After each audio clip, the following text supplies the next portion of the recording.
बोलिए प्रेम से श्री सद्गुरु महाराज की जय। महर्षि में ही सत्संग सुधा सागर ग्रंथ से पाठ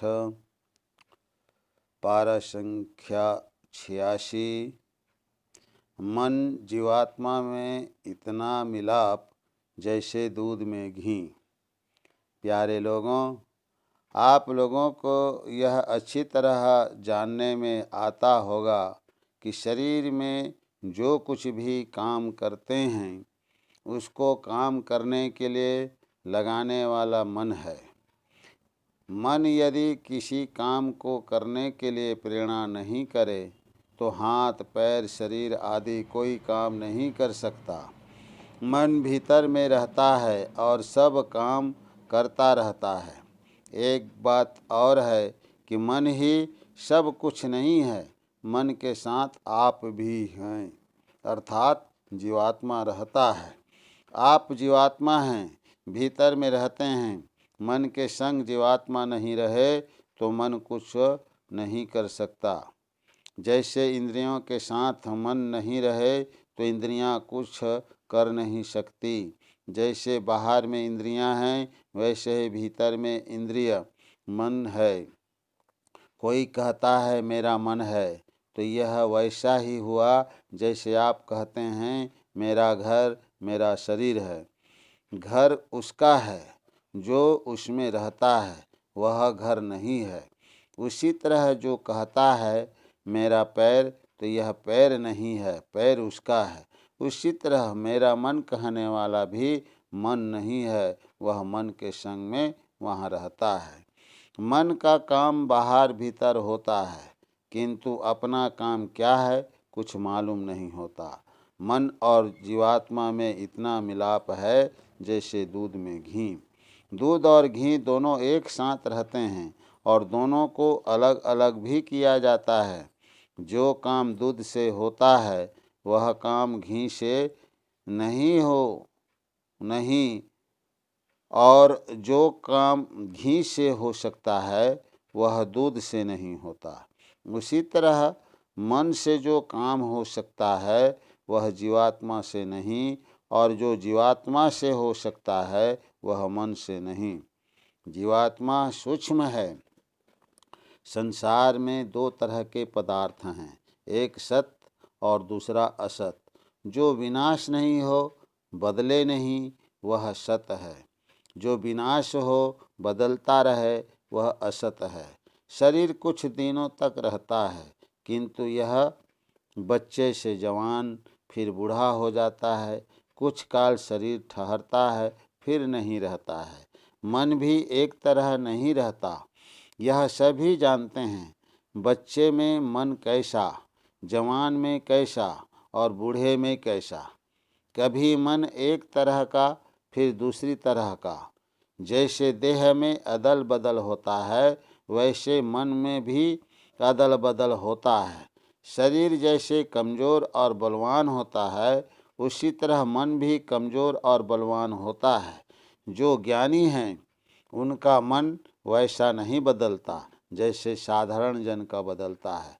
ज्ञानी लोग समझाते हैं कि झूठ चोरी नशा हिंसा और व्यभिचार नहीं करना चाहिए तो नहीं करते हैं, किंतु साधारण लोग इन बातों को सोच समझ कर भी संसार की ओर झुक जाते हैं। भोग की ओर मन हो जाता है और वे पाप में गिर जाते हैं। इस प्रकार मन एक तरह नहीं रहता।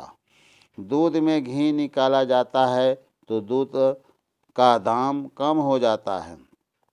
जितनी देर में बिना घी का दूध खराब होता है उतनी जल्दी दूध के साथ घी रहने से नहीं। उसी तरह जब जीवात्मा मन से निकल जाता है तब मन मर जाता है, किंतु यह ऊंची बात है। इसी प्रकार मन भी असत है किंतु जीवात्मा सत है। शरीर और मन भगवान और कमज़ोर होते हैं। शरीर और मन बलवान और कमज़ोर होते हैं किंतु जीवात्मा एक तरह रहता है। अपने को जीवात्मा समझो। जब तक कोई अपने को मन समझता है या शरीर को ही अपना कहकर जानता है, तब तक शरीर और संसार का जो मेल होता है वही ज्ञान होता है, अर्थात वह शरीर और संसार को ही जानता है। जैसे स्वप्न में शरीर का ज्ञान नहीं रहता तो संसार का भी ज्ञान नहीं रहता, संसार का भी सरोकार नहीं मालूम होता है।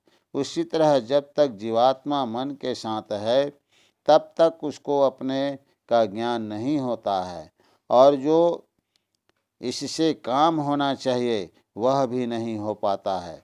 मन और इंद्रियों से जानने योग्य संसार है और केवल जीवात्मा से जानने योग्य परमात्मा है। जब तक जीव संसार के पदार्थों को एकत्रित करने में रहता है तब तक दुखी सुखी होता रहता है, शांति नहीं मिलती है। संत लोग कहते हैं, परमात्मा को पहचानोगे तो तुम दुख सुख से छूट जाओगे। वह वैसा सुख है जो मन इंद्रियों के भोगों से ऊपर है। उसके बाद दुख नहीं होता, उसको पाकर और कुछ पाना नहीं रहता। उसके पाने से संसार बंधन से छूटकर मुक्ति पाता है, जन्म मरण से छूट जाता है। उसी का उपदेश संतों ने दिया। उन्होंने कहा, यदि तुम उसे नहीं प्राप्त करते हो तो तुम काम क्रोध लोभ मोह आदि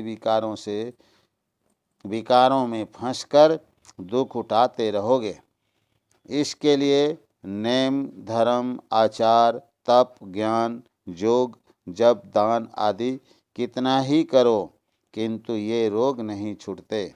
इसका मतलब यह नहीं कि नेम धर्म आचार तप ज्ञान योग जप दान आदि नहीं करो। यह सब काम तो समय समय पर करना ही पड़ता है, किंतु यह मत समझो कि इन्हीं से सब विकार दूर होंगे। इसके लिए ईश्वर की भक्ति करो, उसको पहचानो। पहले अपने को पहचानो। अपने को पहचानने के लिए नयन से देखते रहो, अर्थात दृष्टि साधन करो। इसके पहले मूर्ति ध्यान करो, इसके भी पहले जप करो।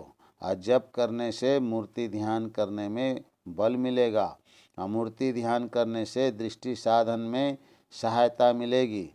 जिसकी दृष्टि साधन क्रिया ठीक ठीक होती है उसको अपनी स्थूल देह का भी ज्ञान नहीं रहता है। वह जानता है कि मैं कुछ हूँ और कुछ पा रहा हूँ, इतना ही नहीं है और भी है। इसके बाद शब्द को पकड़ना है जो ईश्वर की ध्वनि है। जो इस शब्द को पकड़ता है उसके बचे और सूक्ष्म कारण महाकारण आदि सब शरीर छूट जाएंगे। वह अकेला हो जाएगा और ईश्वर को प्राप्त कर लेगा। इतना मार्ग तय करना है, इसमें बहुत समय लगता है। जो विशेष करते हैं उसके लिए जल्दी रास्ता तय होता है, और जो आहिस्ते आहिस्ते करते हैं उनको देर में। इसलिए सब कोई नित्य नियमित रूप से ध्यान अभ्यास कीजिए। धीरे धीरे होते होते एक न एक दिन उस मंजिल को तय करके अवश्य परम प्रभु परमात्मा को प्राप्त करेंगे। सत्संग से विचार संभलता है और ध्यान के लिए प्रेरणा मिलती है। सत्संग नहीं करने से जो नहीं करने योग्य कर्म हैं वह भी करने लगता है। इसलिए प्रतिदिन सत्संग अवश्य करना चाहिए। यह प्रवचन अररिया जिला अंतर्गत संत मत सत्संग मंदिर सैदाबाद में दिनांक 18/5/1954 ईस्वी के सत्संग में हुआ था। बोलिए प्रेम से श्री सद्गुरु महाराज की जय।